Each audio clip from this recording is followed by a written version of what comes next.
هو انا المفروض كاهلاوي اتكلم اقول بجد؟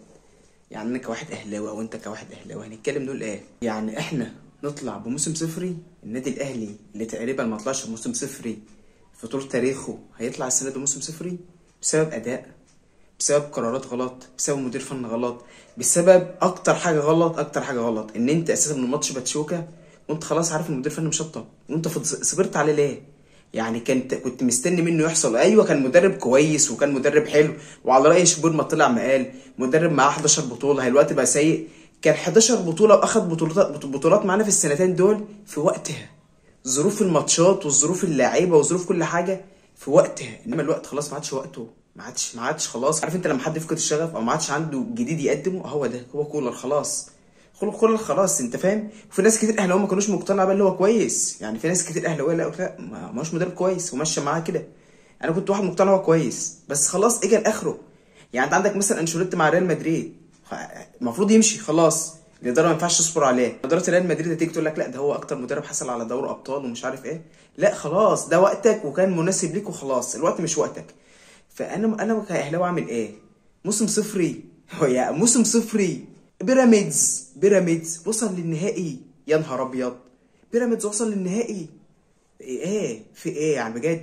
في نهائي الكاس مع الزمالك بينافس على الدوري، هياخد 3 4 بطولات الموسم دوت وانت موسم صفري. يعني موسم الزمالك بقى انجح منك، اللي هو بيلعب في نهائي الكاس، اللي هو لسه هينافس على الدوري، بقى انجح منك.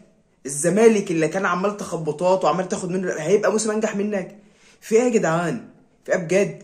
تروح تنسحب من الكاس السنه اللي فاتت والسنه دي ما تشاركش فيه، وتنسحب من قدام الزمالك السنه دي وتخصم منك نقط وتبقى في ايه بجد؟ في ايه؟ انا مش فاهم. ماتش بقى النهارده، ماتش كل ده كام ماتش النهارده كام؟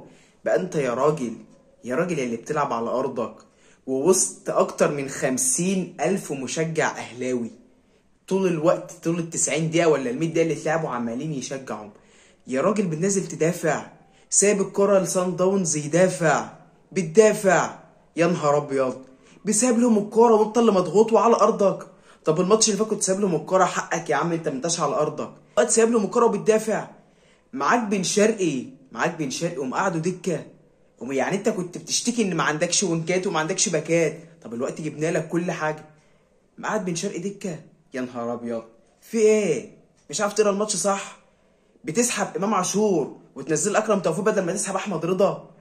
يعني هقول لك ايه جيب جون في اول تلت ساعه، جايب جون. وجون ايه؟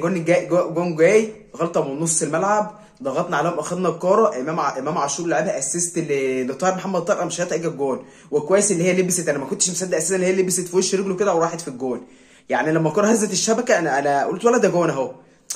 يا راجل حرام عليك، سايب لهم الكوره. صن داونز اللي تكسبه هنا سكور، كنت ممكن تكسبه هناك في جنوب افريقيا 3 او 2-0، هنا تتعادل مع 1-1 ويطلعك الاداء العقيم ده. مفيش كوره، مفيش جمله. لو انت مدرب فاهم ولو ما معكش لعيبه هتعمل جملتين في الماتش، مفيش اي جمله اتعملت. انا مش شايف منك اي فنيات. تطلع وبيراميدز للنهائي مع سان داونز، وبيراميدز ممكن ياخد البطوله. ده حاجه غريبه. طب انت ايه؟ انت صعبت عليا بجد، كولر صعب عليا لما الجمهور لقوا بالازاز مشهد غلط ما ينفعش يتكرر وما ينفعش يحصل مهما كان ده كوره. بس كله اتخانق منك بس مهما كان ما ينفعش يتعمل الموقف دوت كجمهور اهلي، ما ينفعش يلاقوه بالازايز.